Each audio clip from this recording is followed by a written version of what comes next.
अक्ष पहुंच गया। पूछा कहाँ हैं तुम्हारे पति, मैं उनसे लड़ने आया हूं। लक्ष्मी ने कह दिया वो तुम्हारे लोग पाताल में गए हैं पृथ्वी को लेने।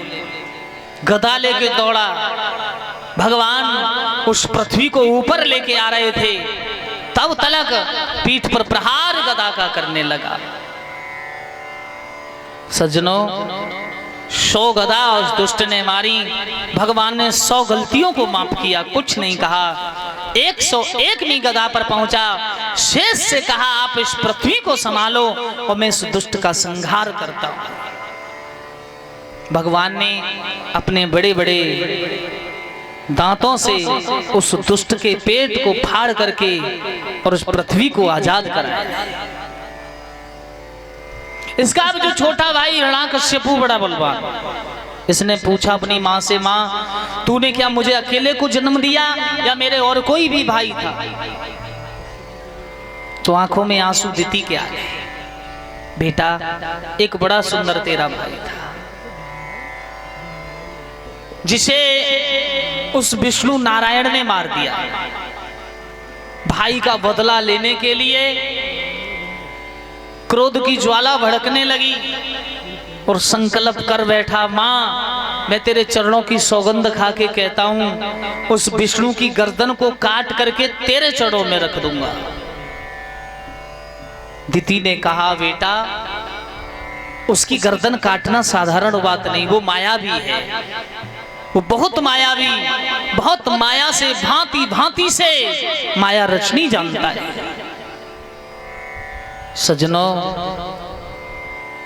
ब्रह्मा जी का घोर तप किया है और ब्रह्मा जी का घोर तप करने के बाद ब्रह्मा प्रकट हुए हैं। और जैसे ब्रह्मा प्रकट हुए, कहा मांग लीजिए वत्स क्या मांगना चाहते हो, तो कहने लगा मुझे संसार में अमर कर दो। ब्रह्मा जी ने कहा, भैया जिसने जन्म लिया वो मरने के लिए तैयार है।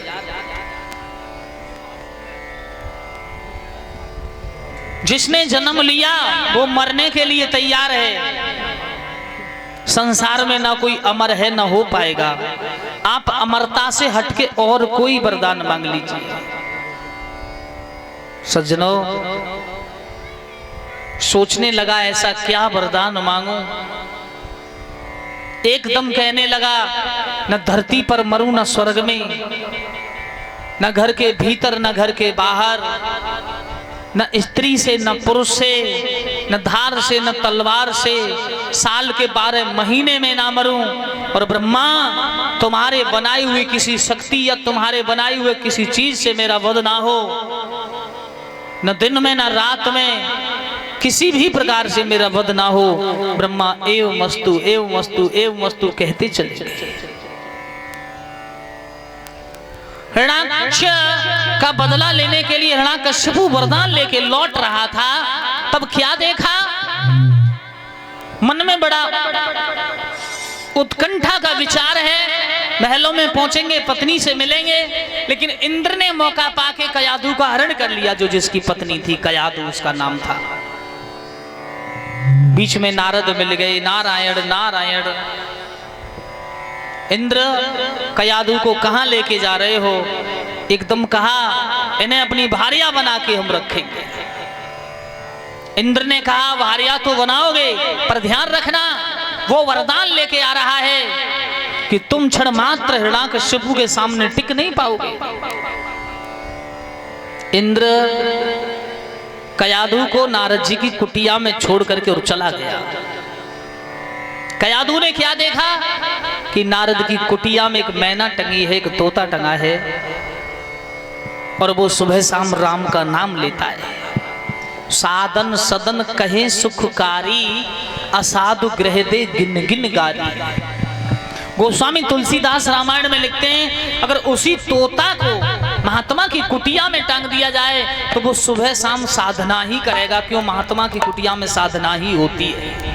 और उस तोता को किसी व्यभिचारी के यहाँ टांग दिया जाए तो व्यभिचार की ही बातें करेगा। क्यों? रात दिन गालियां और व्यभिचार और लड़ाई झगड़ा ही सीखेगा। जहां जैसी प्रवृत्ति वो असर उस पर भी पड़ जाता है। कयादू समझ गई अगर ये तोता राम का नाम लेता है, ये मैना राम का नाम जपती है, तो अवश्य परमात्मा के नाम में शक्ति है और मैं भी आज से इस मैना को गुरु मान के भजन करूंगी।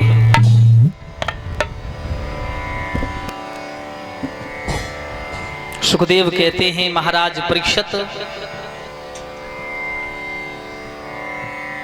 हिरण्याकश्यपु घर आया, पूछा हमारी पत्नी कहाँ है। दिति ने कहा बेटा इंद्र ले गया हरण करके। क्रोध वश में आके दौड़ा, नारद बीच में मिल गए। नारायण नारायण कहने लगा, नारद आज के बाद मेरे दुश्मन नारायण का नाम मत लेना, आज से जय हिरण्याकश्यपु का जाप करना। क्यों? अब दुनिया में हैं तो संसार के मालिक हम हैं। अरे भैया, नारद बोले कहां जा रहे हो? बोले इंद्रलोक को ध्वस्त करने। क्यों? अरे इंद्र हमारी पत्नी को हर ले गया।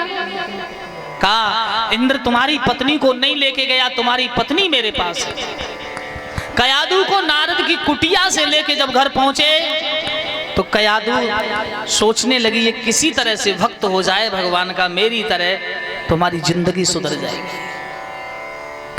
भैया भोरी बन गई बिल्कुल। पूछने लगी तुम्हारे दुश्मन कौन है? नारायण। कुछ देर बाद मैं नाम भूल गई, तुम्हारे दुश्मन कौन है? बोले विष्णु नारायण। भोजन कर रहे हैं, तुम्हारे दुश्मन कौन है? नारायण।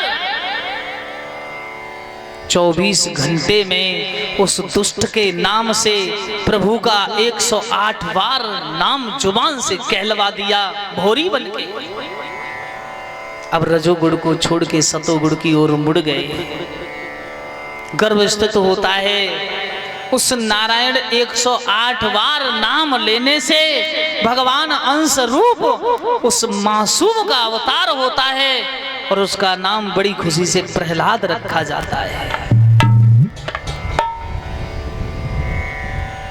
देखने में बड़े सुंदर हैं। परमात्मा का स्वरूप प्रहलाद के अंदर है। प्रहलाद धीरे धीरे बड़े हुए, 5-6 वर्ष के हुए हैं तो क्या देखा? प्रहलाद को भक्ति का भाव, संपूर्ण नगरी में कोई भी उसका नाम नहीं लेता प्रभु का। हर घर में हिरण्याकश्यपु के मंत्रों का जाप होता है। एक बेचारा कुम्हार का घर है और उस कुम्हार के घर में एक अवा लगा है। उस अवा में एक बिल्ली ने 4 बच्चों को जन्म दिया। कुम्हार को नहीं पता है, बूढ़ी बुढ़िया उसकी जो पत्नी उसे पता है कि इसमें 4 बच्चे बिल्ली के हैं। और वृद्ध को नहीं पता, उसने अग्नि को प्रज्वलित कर दिया। वो बूढ़ी बेचैन होने लगी, हे भगवान, हे मेरे प्रभु, दीनों पर दया करने वाले, हे करुणा निधान, हे करुणा के सागर, इन बिल्ली के बच्चों को बचा देना, बचा देना। अग्नि प्रज्वलित है हवा में और वो बेचारी आंसुओं से रो रो करके परमात्मा का भजन कर रही है। कौन बचाएगा? प्रभु तू ही बचाएगा इन बिल्ली के बच्चों को। उसकी करुण पुकार भगवान के चरणों में लगी है। सज्जनों, प्रहलाद निकले हुए विद्या अध्ययन करने संडामर्क के आश्रम में जा रहे थे। हरि नाम की चर्चा प्रहलाद के कान में जब पड़ी है तो प्रहलाद खड़े हो गए और प्रहलाद ने खड़े होकर के दरवाजा खुलवाया और कहा तुम किनका नाम ले रही हो? पूछा किसका नाम ले रही हो? लेकिन वो भगवान श्री हरि परमात्मा का जाप कर रही थी। कहा बेटा मैं उस परमात्मा का नाम ले रही हूं। क्यों? मेरे लाल, इस अवा के अंदर 4 बिल्ली के बच्चे थे। पति ने अग्नि को प्रज्वलित कर दिया और मैं उस परमपिता परमात्मा से ये कह रही हूं बिल्ली के बच्चे बच जाएं। प्रहलाद बोले मेरे पिता का क्यों नाम नहीं ले रही? तू मेरे पिता का नाम ले, ये बिल्ली के बच्चे बच जाएंगे। कहने लगी नहीं बेटा, तेरा पिता तो सिर्फ इस नगरी का ही शासक है और मेरा प्रभु पूरे संसार का शासक है।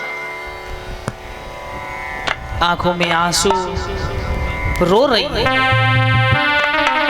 अब आढ़िया नारी कुम्हारी रटी रही हरि को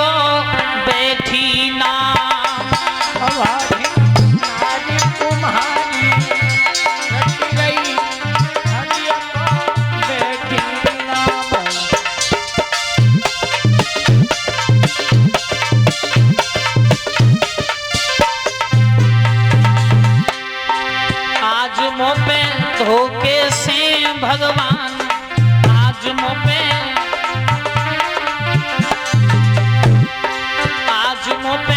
धोखे से करतार तबे बिल्ली के सुत चारे तबे अरे अग्नि भई जारी रटी रही हरि को देखी ना